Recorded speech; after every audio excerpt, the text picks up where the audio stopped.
Hello everyone, welcome back to the Speaking Circle. So today we are going to talk about a very powerful and practical book, The First 20 Hours by Josh Kaufman. This book gives a completely different perspective on learning new skills. Most people believe that becoming good at something requires years of practice, natural talent, or extraordinary intelligence.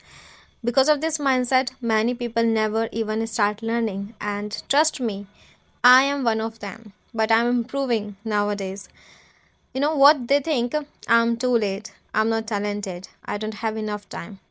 But this book challenges all these beliefs. The central idea of the book is very simple yet extremely powerful. You do not need 10,000 hours to become good at a skill. You only need the first 20 hours of focused and deliberate practice to build confidence and basic competence.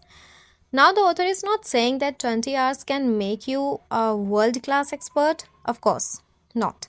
Mastery takes years, right? But if your goal is to become reasonably good at something, like speaking English confidently, learning guitar, public speaking, coding, video editing, or communication skills, then the first 20 hours can create massive improvement, trust me. And honestly speaking, this idea changes the psychology of learning.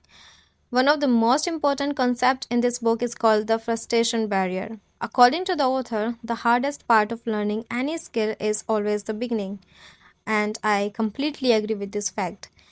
In the initial stage, people usually feel awkward, confused, slow, embarrassed, and mentally uncomfortable. I've been gone through. Because progress is not immediately visible, they assume they are not capable enough.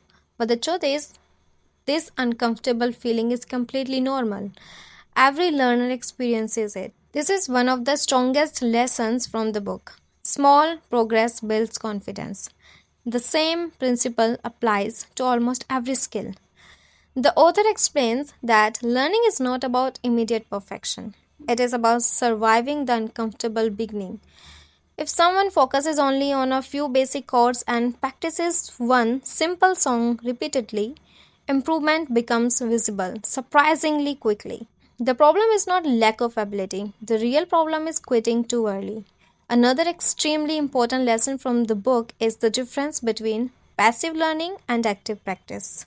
Watching is not practicing actually. Similarly, watching fitness videos doesn't build muscles. Watching cooking tutorials doesn't make someone a chef. And watching communication videos doesn't automatically improve speaking confidence. Real improvements only comes through action. The author repeatedly emphasizes that confidence is created through practice, not before practice. This is such a deep psychological insight because many people wait to feel confident before they begin. But confidence develops only after repeated actions and experience. According to the author, even 1 hour of deeply focused practice is more valuable than several distracted hours. Imagine two students learning English. The first student studies while constantly checking Instagram, replying to messages, and watching random videos. The second student practices with complete concentration for one focused hour daily. Obviously, the second student will improve much faster, right? This teaches us that quality of practice matters more than quantity. Another valuable message from the book is consistency. Motivation is temporary. Some days you feel inspired, and some days you don't. But small, consistent actions create long term transformation. For example, if someone practices a spoken English for just 1 hour daily with honesty and consistency, the improvement after 1 month will be clearly visible. But if someone practices intentionally for 1 day and then quits for a week, progress becomes very slow. Well, that's relatable. Consistency always beats occasional motivation. One of the most inspiring parts of this book is how it changes self belief. Many people permanently label themselves with negative identities. I'm bad at communication, I can't learn quickly, I'm not smart enough, I'm not talented. But the author explains that skills are developed, not inherited. Nobody starts as an expert.